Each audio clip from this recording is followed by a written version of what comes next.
Welcome back to Fast Monty's Garage. As promised from last video, we are going to revisit the Pontiac head cooling myth.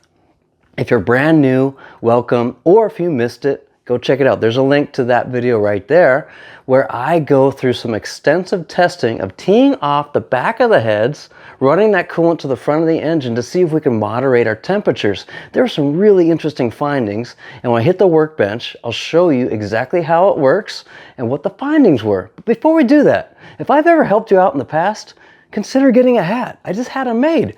3 different colors. They're not super low cost, keep in mind, because I can't afford to buy 1,000 custom hats at a time. So forgive me, but I do appreciate your support and represent FMG. So let's go hit the workbench and see what's involved today. Sorry guys, but this is the best drawing I can find online, and I added a radiator.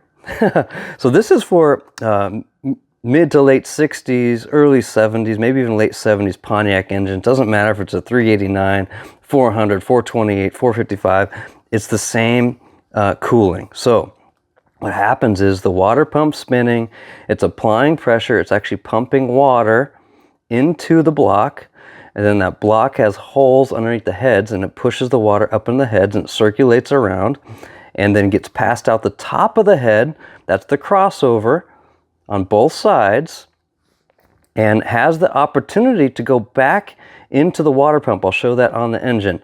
But if that's when the thermostat's closed. When the thermostat opens up, that hot water gets sucked through into the radiator, cools off, repeats the process. Now, the issue that most people have is, or the myth that we were trying to solve is the temperature worse in the back of the heads because most of the water flows in the front? Well, the rumor's true.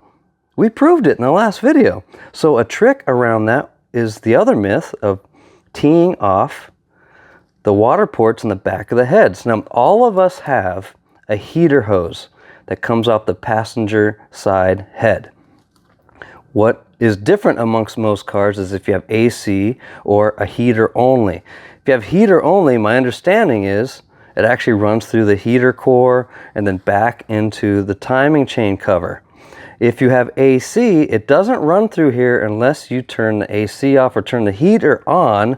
Then it will operate a valve and you get the water to flow. That's why when you're starting to overheat and you turn on your turn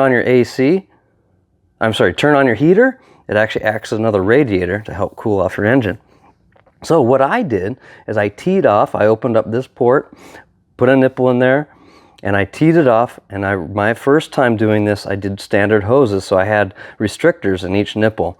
And I ran it through my heater core, bypassed the heater behind my dash for other reasons, and goes into my timing chain cover. It actually worked really well.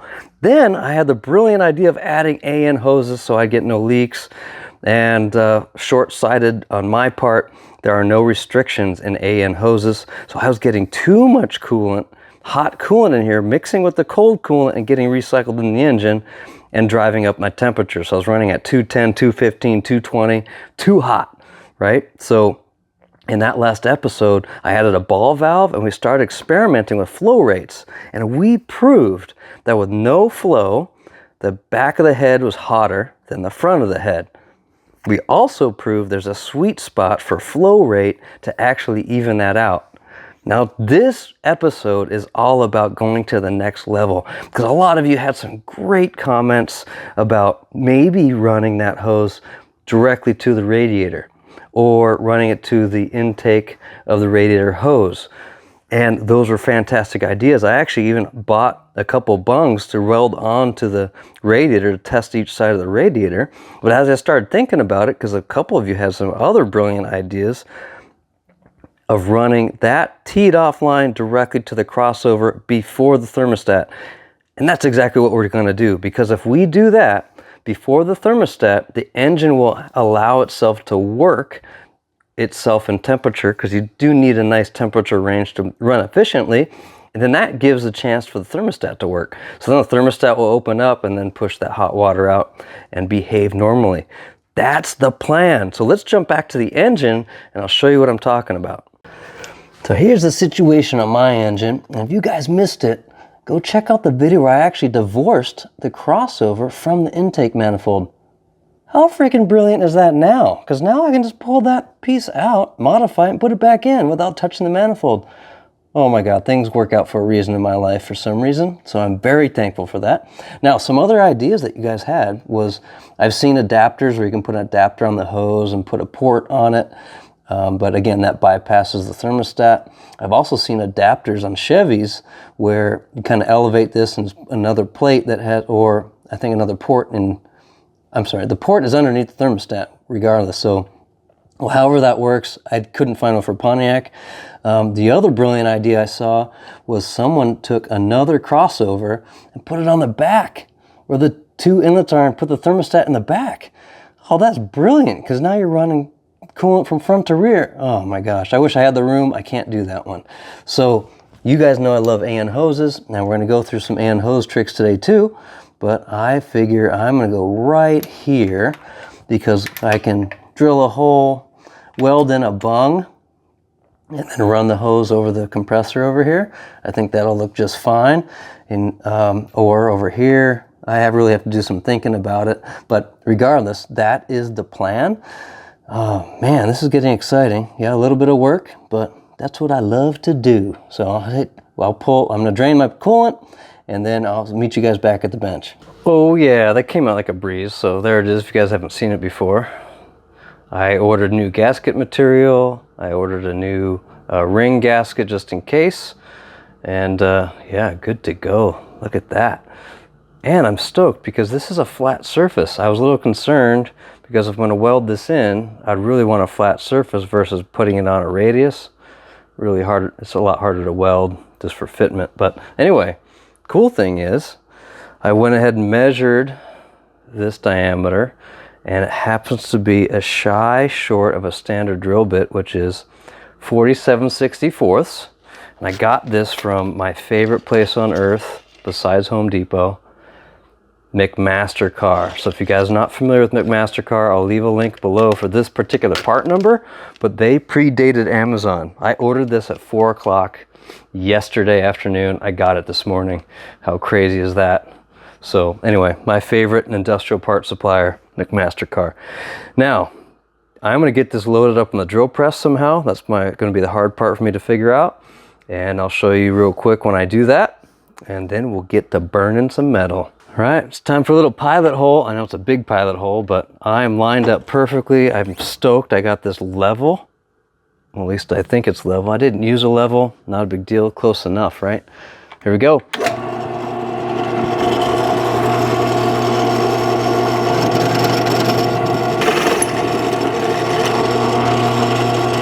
Yes! Hole number 1. That was funny. Fire for effect.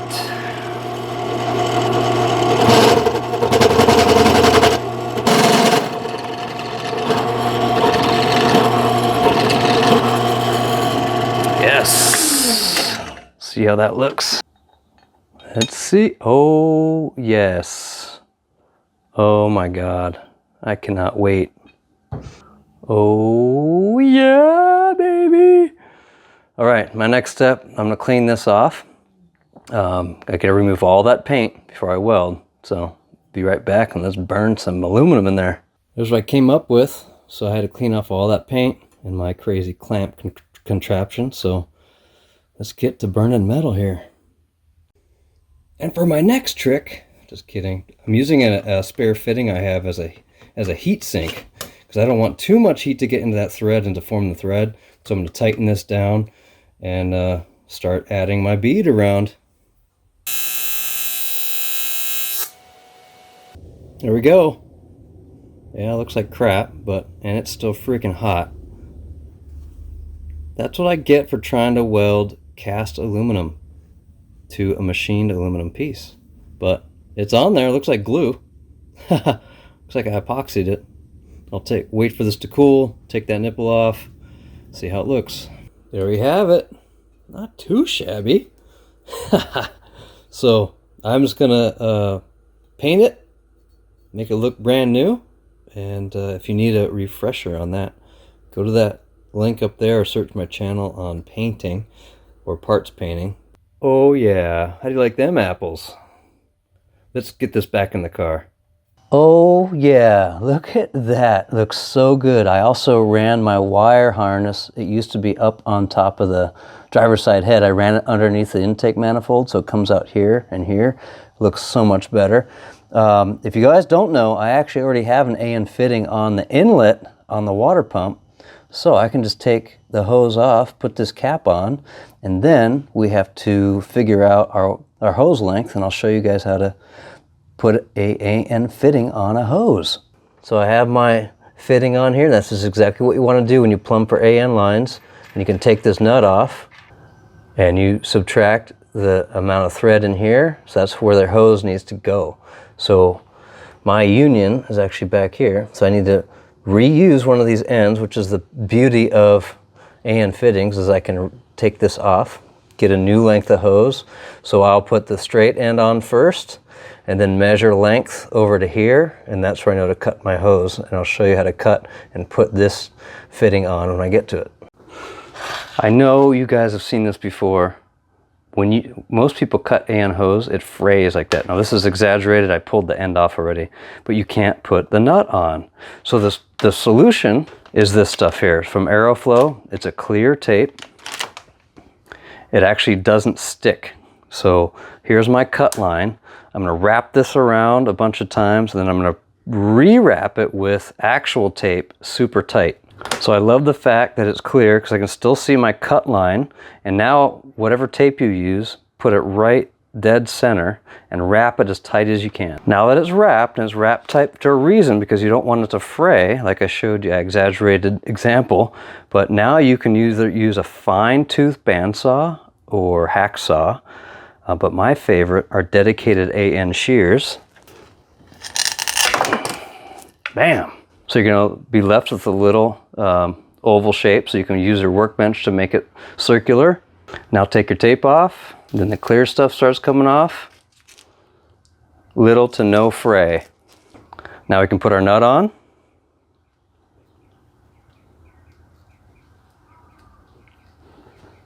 And you want to get it all the way to the shoulder of the threads, and you can bang it on your workbench or whatever, or keep twisting it. Next step, get yourself some aluminum jaws for your vise, and you can put the hose and nut in there. There's several different orientations. And this is our cutter end, which goes inside the rubber tubing, but it's actually surprisingly hard to turn. So that's why this vise comes in handy. Get some lube. Most AN fitting companies have their own lube. This is the one I have laying around. Lube it up. Start it in the hose. You can feel it engage the rubber hose, and then start threading it. When you start it out, just make sure it's not pushing the hose out. So as long as it's not pushing the hose out, you're good, and keep tightening.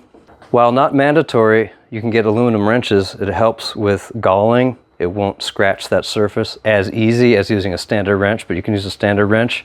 But now's the time to tighten it all the way to that shoulder.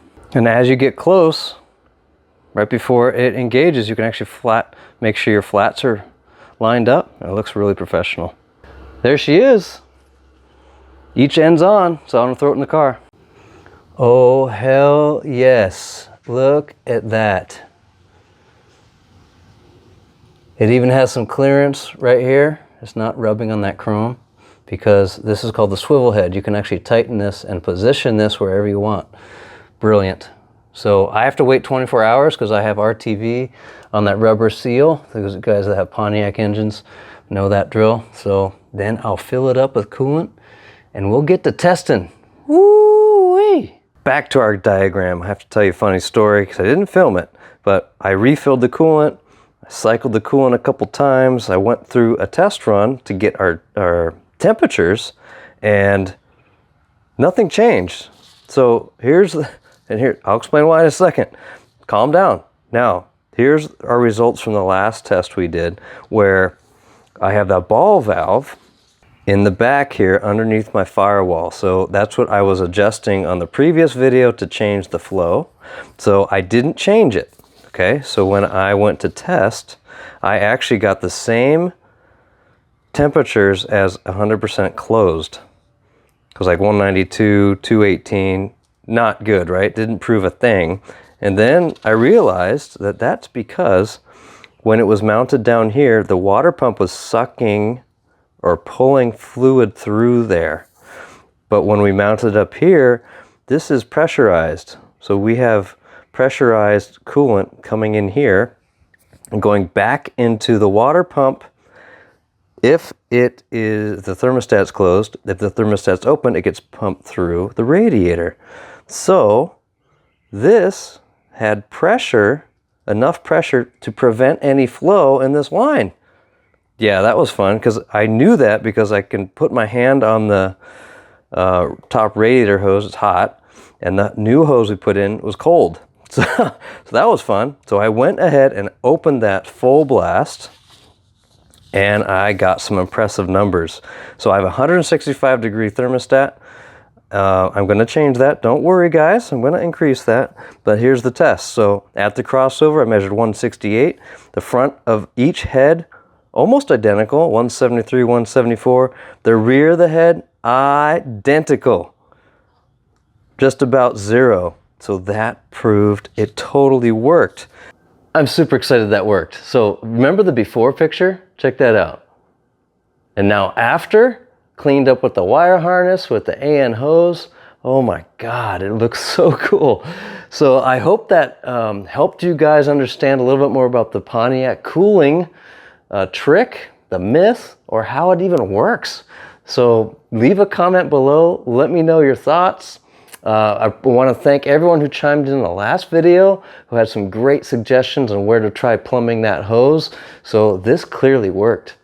I think the ultimate one would be to plumb from both heads back into the crossover, so you have even more pressure coming through. So you have 2 hoses instead of 1, because mine is teed into 1, and you have to rely on that 1 hose for pressure.